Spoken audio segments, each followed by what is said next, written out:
Now coming up to Shani in 7th house.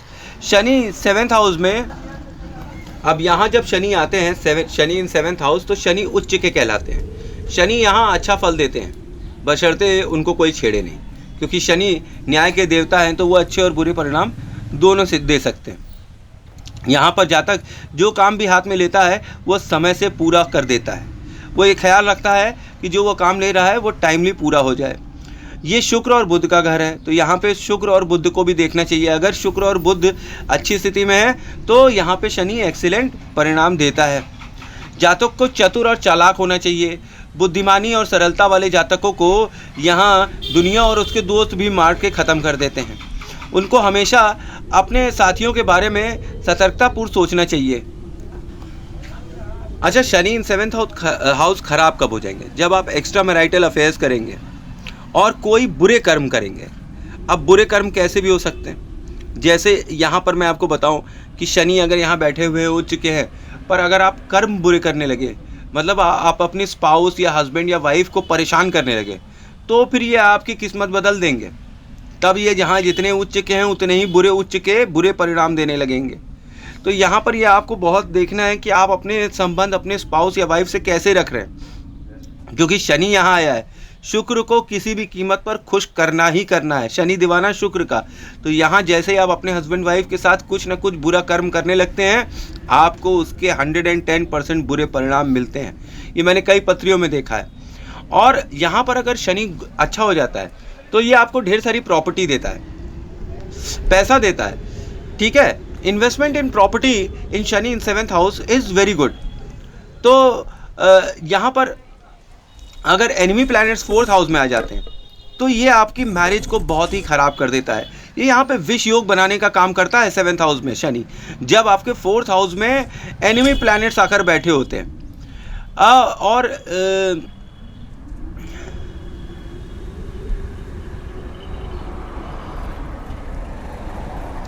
अच्छा, अब यहीं पे सूर्य के आ जाने से शनि आपको लंबा बना देते हैं। बुध अच्छा करे तो शनि अच्छा होगा। जो 7th हाउस है ये किसका हाउस है? बेडरूम का हाउस है। तो यहाँ पर एक चीज़ मैं आपको और बताऊँ कि जो बेडरूम का हाउस है, तो आपको मैं बार बार यही कहूँगा कि अपने स्पाउस के साथ रिलेशनशिप पर ध्यान दीजिएगा। ये ना हो कि आपका उसके साथ कुछ अनबन हो जाए, आपके मैच्योरिटी या मतलब आपके बहुत ही स्ट्रिक्ट रवैये की वजह से, ठीक है। अब यहाँ पर अगर आप लालची हो जाते हैं तो फिर आपकी लाइफ में गड़बड़ों की और प्रॉब्लम्स की बहुत भरमार हो जाती है। मतलब आप किसी भी चीज़ को के लिए लालची हो जाते हैं कि किसी तरह हम इसका हड़प लें, इसको ख़त्म कर हम ले लें। जैसे ही ये भावना आप में यहाँ शनि इन 7th हाउस आती है तो शनि आपको इसका अच्छा तरीके से परिणाम देते हैं। आपको सामने वाले का तो कुछ नहीं मिलता, आपका अपना जाना चालू हो जाता है। यहाँ पे जो भी शिव भक्त होते हैं उनको विशेष फल प्राप्त होता है। Now coming up to Shani in 8th house. अब Shani in 8th house, 8th house किसका घर है? 8th हाउस मृत्यु का भाव है और ये बलि का घर है, डेथ का घर है, मतलब हाउस ऑफ डेथ है। ये मंगल का घर है। यहाँ पर शनि के आने से आपको लंबी उम्र मिल जाती है। लंबी उम्र विथ हेल्थ इश्यूज़ मिलते हैं, ये बात याद रखिएगा। आपको लंबी उम्र तो बहुत मिल गई, पर उसके साथ हेल्थ इश्यूज़ लगे ही रहते हैं। चिंता ना करिए, आप मरेंगे नहीं, थोड़े थोड़े बीमार पड़ेंगे, फिर सही हो जाएंगे। इफ़ विथ अदर प्लैनेट्स, मतलब किसी और प्लैनेट के साथ होगा तो ये विष योग बनाना चालू कर देगा। अगर ये चंद्रमा के साथ होगा तो सिर पर चोट लगा देगा। यहाँ पे जातक जो है कमर पर तिल या चोट का निशान जरूर होना चाहिए। यहाँ जातक जो है इंट्रोवर्ट हो जाता है, अंदर ही अंदर अपनी सारी फीलिंग्स को दबा देता है। डिप्रेशन या हाउस डिप्रेशन वगैरह का है ना, तो जो भी फीलिंग्स होती हैं वो एक्सप्रेस ही नहीं कर पाता जातक। उसके मन के अंदर हर चीज़ दबी रहती है, वो अंदर ही अंदर उसमें पकौड़ियाँ तलता रहता है। ये नहीं कि वो ऐसे एक्सप्रेस करते, पता नहीं वो किस तरीके का नेचर का होता है, इंट्रोवर्ट होता है, ज़्यादा शेयर करना पसंद नहीं करता है। शनि और मंगल का जब भी यहाँ संबंध होता है तो आपके करियर में फ्लक्चुएशन आने लगता है। राहु अगर शनि के साथ यहाँ आ जाता है तो एक ख़राब मैरिज दे देता है। केतु अगर आ जाता है तो आपकी शादी ही नहीं करवाता, आपको कहता है कि भैया शादी बाद में करना, आराम से करना, आराम से। केतु का मतलब होता है ना, आज नहीं कल कर देंगे, टाल दिया। अगर केतु खराब है तो शादी आज नहीं कल करवाता है। कल कराते कराते पता नहीं कब हो जाता है, 50 साल ऊपर हो जाता है। आपको याद है सलमान खान की कुंडली में भी यही केतु बैठा हुआ है। उनको भी ये यही फल दे रहा है। साउथ ईस्ट, नॉर्थ ईस्ट या नॉर्थ में कोई भी कोना उसके अंदर जो है उसके अंदर कबाड़ उबाड़ ना इकट्ठा करिए, या एंटीक आइटम न रखिए, पुराने सोफ़े फर्नीचर ये सब न रखिए। जो फेंकने लायक सामान है उसे तुरंत फेंक दीजिए, नहीं तो राहु के प्रभाव से आपकी बैड मैरिटल स्टेटस स्टार्ट हो जाएगा। और साउथ ईस्ट में आपको इसमें शनि इन 8th हाउस वालों के साउथ ईस्ट वॉल पर आपको सीलन दिखाई पड़ेगी कि वहाँ पे सीलन आने लगी है। यहाँ पे एक्सीडेंट्स मिलने लगते हैं, अगर आपका शनि मैलिफिक है तो बीमारी मिल जाती है। छत पर लोहे का कबाड़ या जो काम का नहीं है सामान, वो यूज़ करा हुआ नहीं सामान जो आपने छत पर इकट्ठा कर रखा है, वो आपके घर को पूरा सत्यानाश करने वाले हैं। आपकी mental peace, finances, career, job सबको इफ़ेक्ट करने वाले हैं। और बंद गली का आखिरी मकान होता है, तो ऐसे लोग कहते हैं कि जिनका शनि इन 8th हाउस होता है बंद गली का आखिरी मकान नहीं लेना होता है, नहीं तो उनका घर बरकत नहीं करता। ये मेरा पर्सनल एक्सपीरियंस है। मेरी गली में आखिरी मकान जो है वो रीता डे का है। वो लोग बहुत समय पहले वो घर छोड़कर भाग गए, उन्होंने बहुत बड़ा फ्रॉड किया था, उसके बाद वो घर छोड़कर भाग गए। वो कभी भी घर पनप ही नहीं पाया। 20 साल से मैं देख रहा था वो घर ऐसे ही पड़ा था सुनसान, लोगों ने उस पर कब्जा उब्जा किया था। अब जाके बिक्री हुआ है और कई लोगों ने लिया, और वो पूरा नीचे बेस तक सब तोड़ा जा रहा है वो घर। और एक आलीशान घर था वो, लेकिन वो सरवाइव नहीं कर पाए वहाँ पर।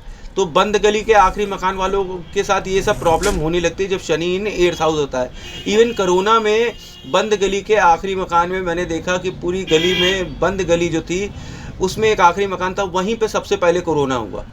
तो यहाँ हेल्थ इश्यूज़ भी शनि इन 8th हाउस देते हैं, ऐसे हेल्थ इश्यूज़ जिनके बारे में सोचना समझना भी दिमाग के परे हो जाता है। और इन्हें अपने लाइफ में हर चीज़ में अपडेटेड रहना चाहिए, क्या हो रहा है आसपास, क्या होना चाहिए क्या नहीं होना चाहिए, किसी के ऊपर डिपेंडेंसी नहीं रखनी चाहिए। अपडेट, अपने को नॉलेज होनी चाहिए, चाहे काम कोई भी कर रहा हो पर नॉलेज तो हमें होनी ही चाहिए ना। तो नेटवर्किंग की नॉलेज होनी चाहिए, और अपना सर्कल जो है वो हमेशा बढ़ाते रहना चाहिए। इनको नए लोग नए चीज़ें सीखते रहना चाहिए। चंद्रमा को अगर सही कर लें तो यहाँ पे काफ़ी अच्छे फल मिल सकते हैं। फिर आपकी बुद्धि सही हो जाएगी, तो जब एक आदमी जो डिप्रेस्ड है उसकी बुद्धि सही हो गई तो फिर वो सही कर्म करेगा चंद्रमा से, ऐसे समझिए। तो इसके लिए आप चांदी का कड़ा पहन सकते हैं, एक हाथ में, दोनों हाथों में। लेडीज़ चांदी की मोटी पायल पहन सकती हैं पैरों में, ठीक है।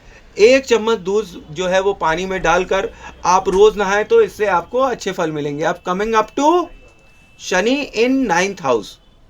शनि इन 9th हाउस, अब 9th हाउस किसका है? ये किस्मत का घर है, ठीक है। और यहाँ पर एक खतरनाक ग्रह आ गया है। बट मोस्ट इंटरेस्टिंग ये बात ये है कि शनि जब भी यहाँ आता है तो अपने मित्र शुक्र को उच्च कर देता है। मतलब शुक्र आपका उच्च का हो जाता है अगर शनि आपका 9th हाउस में आ रहा है।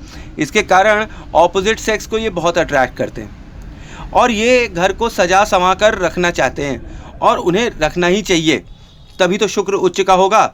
जहाँ शुक्र उच्च का होगा वहाँ आपका घर सुंदर और सटीक दिखाई पड़ेगा, सजा सजाया दिखाई पड़ेगा। गुरु खराब होने से शनि खराब हो जाएंगे। यहाँ पर अगर गुरु के हाउस में बैठे हुए शनि, अगर वो वहाँ बैठे तो आपका शनि खराब हो जाएगा। और अगर ये बुध के साथ संबंध बनाते हैं तो आपको बुरा रिजल्ट देंगे। यहाँ शनि आपको ट्रेडिशनल वे पर चलने के लिए बोलते हैं, मतलब जैसे पुराने तकियानुसी तरीके होते हैं, आदमी यहाँ पर उन्हीं के साथ ही चलता है, कोई नया तरीका इस्तेमाल नहीं करता। से फॉर एग्जांपल आपके पिताजी हैं, आपके पिताजी के समय डायरी चलती थी तो डायरी में हिसाब किताब होता था। आपके समय में कंप्यूटर आ गया है, पर फिर भी आप डायरी का चुनाव करते हैं, कंप्यूटर को छोड़ देते हैं। ऐसे किस्म के लोग होते हैं जो 9th हाउस में बैठे होते हैं शनि के साथ। तो ये अपनी लाइफ में अपडेट नहीं करना चाहते अपने आप को कि ये इसकी तरह चेंज नहीं हो जाए। वो हमेशा ट्रेडिशनल जैसे पुराने समय से होता है, या परंपरा इनको परंपरा निभानी है घर की, तो ये परंपरा के चक्कर में पीछे रह जाते हैं। जबकि इन्हें अपने काम को अपग्रेड कर देना चाहिए, और इन्हें रिस्क टेकिंग एबिलिटी जो इसके अंदर से गायब हो जाती है वो इसे ज़रूर लेनी चाहिए। अगर आपने अपने आप को अपग्रेड नहीं किया, रिस्क नहीं लिया, तो फिर आपका सफलता कैसे आएगा? सोचने वाली बात है। अगर आप रिस्क ही नहीं ले रहे हैं, अपग्रेड नहीं कर रहे हैं अपने काम में, आगे नहीं बढ़ रहे हैं, टेक्नोलॉजी के साथ नहीं चल रहे हैं, तो फिर आप आगे नहीं बढ़ सकते लाइफ में। यही काम शनि यहाँ पे करवा रहा है। यहाँ पे ये शंकालु बना देता है, किसी के ऊपर भरोसा ही नहीं करता, मुझे इस पे भरोसा नहीं है, कहीं मुझे मारेगा तो नहीं, सब पर ये भरोसा नहीं करता। मतलब 9th हाउस में बैठा हुआ है शनि और कहता है मुझे किसी पे भरोसा नहीं है। और पेरेंटल काम इनके लिए बहुत अच्छा होता है, जो पापा ने इनके लिए दुकान बनाई है या बिजनेस बनाकर छोड़ा हुआ है उसी को ये काम करें, या उनके पिताजी जो काम करते थे वही काम करें, तो इनको सबसे ज़्यादा लाभ मिलता है और सूट करता है। अपने दम पर ये किसी भी काम को चला नहीं सकते हैं, ये बात शनि 9th हाउस वालों को जान लेनी चाहिए कि वो सोचे कि अपने दम पर हम ये काम चला लेंगे, नहीं। उनको किसी का काम मिल जाए तो वो उसको बहुत अच्छे से चला लेंगे, वो अपने पापा के लिए बहुत अच्छा काम करेंगे, है ना। लेकिन वो सोचे कि नहीं मैं अपने दम पर काम करने लगूं और अपना कुछ बना लूं, तो ये नहीं होने वाला है। इनको रोलिंग में 2 प्रॉपर्टी रखनी चाहिए और तीसरी प्रॉपर्टी को खरीदते बेचते रहना चाहिए। लोहे लकड़ी कॉन्ट्रैक्टर, लकड़ी के कॉन्ट्रैक्टर, गवर्नमेंट कॉन्ट्रैक्टर से ये अच्छा लाभ कमा सकते हैं। नॉर्थ वेस्ट में ये एक गमला रखें जिसमें ये तुलसी लगा कर रखें, तो इनके लिए बहुत ही धन्य धान्य आने लगेंगे, ठीक है। ऐसे जातक जिनका 9th हाउस में शनि है उनको सोना बहुत अच्छा लगता है और उनको सोना पहनना चाहिए। ऐसे जातकों का सोना पहनने से उनका भाग्य चमकने लगता है और धन्य धान्य की बारिश हो जाती है, क्योंकि सोना क्या है, गुरु है ना। जब आप गुरु की अधिकता कर लेंगे गुरु के घर में बैठकर, तो आपके जो गुरु कहीं मतलब गड़बड़ भी होंगे तो वो शुभ हो जाएंगे। अगर गुरु शुभ यहाँ पर, तो शनि भी अपने शुभ प्रभाव देना स्टार्ट कर देगा।